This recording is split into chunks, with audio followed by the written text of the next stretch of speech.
Dipersembahkan oleh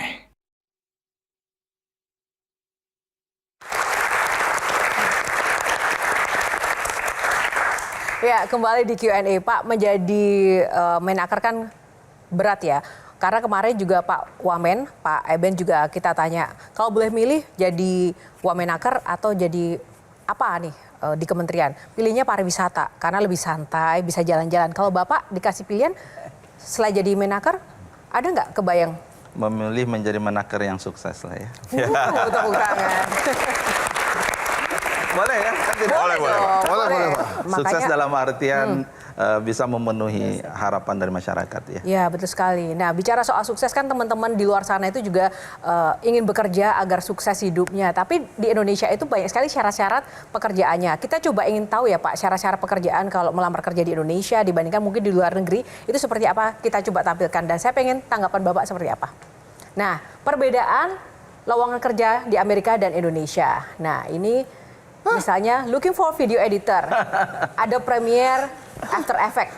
Nah ini kalau di Amerika nih Pak, kalau di Indonesia bisa ada Premiere, After Effects, digital marketing, social media, menguasai bahasa pemrograman, memiliki jiwa kepemimpinan dan good looking. Nah komentar Bapak ini gimana Pak? Ya mungkin ini sampel ya kalau saya lihat. Dalam artian ada orang yang menuliskan job requirement itu spesifik, ada yang tidak ya. Jadi artinya pasti perusahaan itu dia sudah memiliki sekian persyaratan skill yang terkait tentang teknikal dengan yang soft skill. Tapi nyata loh Pak, kadang ya nggak sih teman-teman ya? Ya kan? Ya teman-teman, wah ini paling kenceng nih teman-teman mahasiswa. Ya. Requirement-nya itu banyak banget, bahkan ada dari tinggi badan lah, berat badan, bahkan good looking itu menjadi sebuah hal yang prioritasnya nggak Bang Hinsa? Iya kan? Makanya kan saya tadi bilang, saya kan nggak bisa diterima di mana-mana dong, hanya satu tempat. Nah, Mas Arief, benar nggak Mas Arief soal syarat-syarat ini di Indonesia faktanya banyak seperti itu ya Mas? Ya, faktanya seperti itu Pak memang. Nah, saya penasaran tadi Pak soal job fair. Yes. Apakah job fair yang banyak sekarang ini itu hanya sekedar, mohon maaf, terlihat Gimmick, banyak ya? lowongan? Benar-benar. Atau ada mekanisme itu dievaluasi? Berapa sih yang keterima, dilihat gitu, ada laporannya. Jangan-jangan, mohon maaf, itu hanya seolah-olah etalase banyak lowongan. Ya. Karena ada yang menjanjikan lowongan itu akan banyak gitu. Ya, jadi sebenarnya kita itu sudah punya platform siap kerja. Ya, adik-adik juga harus tahu ya. Jadi itu platform siap kerja itu Labor Market Information System, ya, yang ada undang-undang yang mewajibkan perusahaan itu untuk menyampaikan informasi terkait tentang lowongan pekerjaan sebenarnya, dan kita mengencourage semua ya pencari kerja itu untuk register di situ. Sekarang ini sudah berapa juta begitu ya, dan kita harus tingkatkan. Sehingga sebenarnya job fair itu adalah event yang harusnya ini bisa kita lakukan online. Gitu Ini ya. offline-nya gitu. Kita buat offline-nya biar kemudian mereka hadir ya. Ada terlihat pemerintah hadir, dan itulah saat kita memberikan edukasi. Job fair kami saat ini tidak hanya job fair gitu saja. Situ ada konseling terkait dengan karir, ada talk show, kita memberikan edukasi kepada masyarakat, kemudian help desk ya. Ada isu nggak mereka register terkait tentang platform kami, dan platform siap kerja kita itu untuk mencari lowongan pekerjaan, untuk pelatihan kita sebut dengan skill hub, ada career hub tadi untuk kemudian lowongan pekerjaan, kemudian ada biz hub untuk kemudian kewirausahaan, dan ada certi hub. Ini sedang kita kembangkan. Jadi di dalam itu terintegrasi semua bagaimana teman-teman itu proses bisnis mulai dari mencari pelatihan, dia kemudian dapat sertifikasi, mencari kerja, kemudian sampai kepada wirausaha. Datanya ada gitu ya, dan kita selalu melakukan evaluasi efektivitasnya seperti apa. Jadi real dan nyata ya Pak ya? Maaf nih Pak ya. Saya sering sekali bicara dengan teman-teman yang kerjanya itu di jalan Pak. Dia di tukang bakso lah, tukang mie ayam, ada tukang jamu dan lain-lain. Menurut kita di sini kan teknologi itu membantu kita Pak ya. Yes. Tapi banyak juga rakyat kita Pak. Teknologi itu bisa membunuh mereka loh Pak. Jadi maksudnya banyak yang tidak ready dengan teknologi yang ada. Bahkan punya smartphone yang canggih aja mereka nggak bisa. Beli data mereka nggak bisa. akhirnya mereka harus terpuruk ya menunggu pekerjaan kasar lagi gitu. Iya. Jadi yang Bapak bilang itu kan keren-keren tuh, semuanya teknologi. Tapi nggak semuanya Pak bisa mengakses itu. So artinya seberapa banyak orang yang kemudian memang bisa mengakses itu dan akhirnya bisa memecahkan program atau permasalahan tenaga kerja kita gitu. Ya, esensinya kenapa sesekali kita perlu lakukan dia secara offline. Ya, jadi mereka hadir. Ya, dan memang kita temukan, saya setuju itu. Ya, tidak mudah mereka untuk register, kemudian belum lagi fear of ini data saya secure nggak begitu ya. Kami sadar itu. Dan satu hal juga, job fair kami sekarang kita membuka sekian ratus lowongan untuk disabilitas.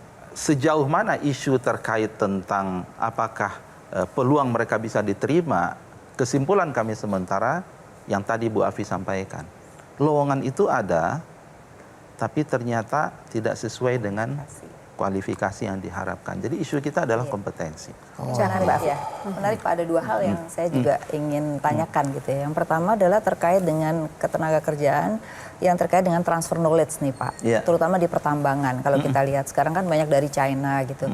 Nah mungkin kalau dulu tuh kita wajib ada transfer knowledge selama berapa tahun. Jadi tenaga kerja kita tuh di tandem kemudian nanti menggantikan. Nah ini sejauh mana mungkin juga perlu diatur kembali ya.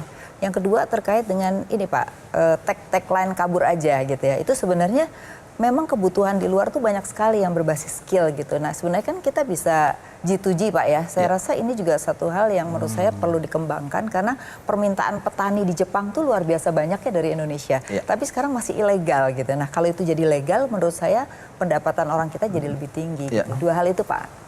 Ya, yang kedua dulu Bu Afi. Jadi saya sampaikan ketika respon kabur aja, saya katakan ini opportunity.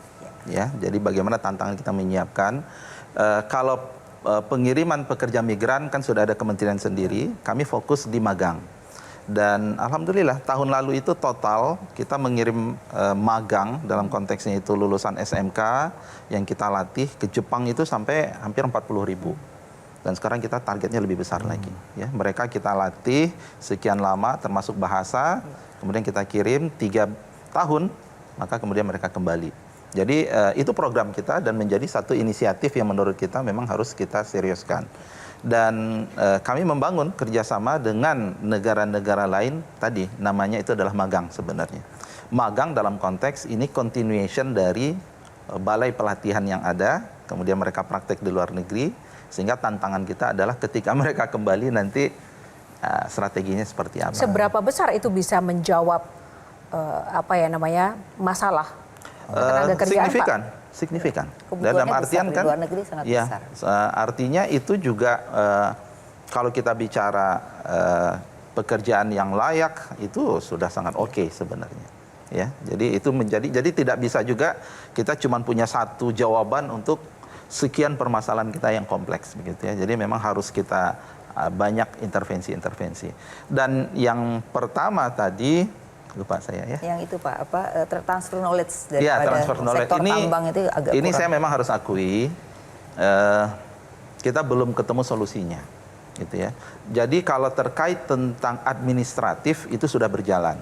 Ya, bahwa setiap izin tenaga kerja asing itu harus ada RPTKA-nya. Rencana penggunaan tenaga kerja asing itu harus clear. Ya, ada dokumen yang mereka harus tunjukkan. Kemudian harus ada tadi persyaratan transfer of knowledge-nya dan hanya untuk jabatan tertentu. Kemenaker itu sebaiknya juga kerjasama sama Ormas Pak. Soalnya begini Pak, Ormas itu terima anggota gampang Pak. Penyaluran kerjanya juga gampang Ini mereka bukan Pak. stand up comedy ya? Enggak, bukan. Ini serius nih Pak. Jadi karena Ormas itu, saya kenal beberapa ketua Pak. Jadi mereka itu memang terima anggota, pakai CV itu Pak, tulis tangan. Oke. Kemudian setelah itu dia salurkan Pak ke tempat parkir A, tempat parkir B, jaga lapangan A, jaga lapangan B. Maksud saya Pak, kenapa mesti kerjasama dengan Ormas supaya si anggota Ormas ini juga mengetahui lingkup ketenagakerjaan di Indonesia itu seperti apa, hak dan kewajiban Pak. Maksud saya hak lu adalah dapat gaji, kewajibannya menjaga, tapi nggak ada hak malak gitu, nggak ada. Jadi maksud saya karena kan ini semua lini harus dilibatkan ya Pak dalam tenaga kerjaan. Dan ormas itu menurut saya salah satu pemberi pekerjaan yang lumayan banyak loh Pak. Serius nih Pak, beneran. Ini Bapak serius, ngobrol deh. serius banget Iya, nih. Bapak ngobrol deh sama ormas-ormas itu, mereka terima anggota dan menyalurkan pekerjaan Pak. Nah, gimana Pak usulan Bang Ican? Ya, lapangan pekerjaan itu kan ada di industri sebenarnya. Ya, berarti ormasnya kan perantara ya sebenarnya. Ya, itu aja sih komentar. Jelajahi cara baru mendapatkan informasi. Download Metro TV Extend sekarang.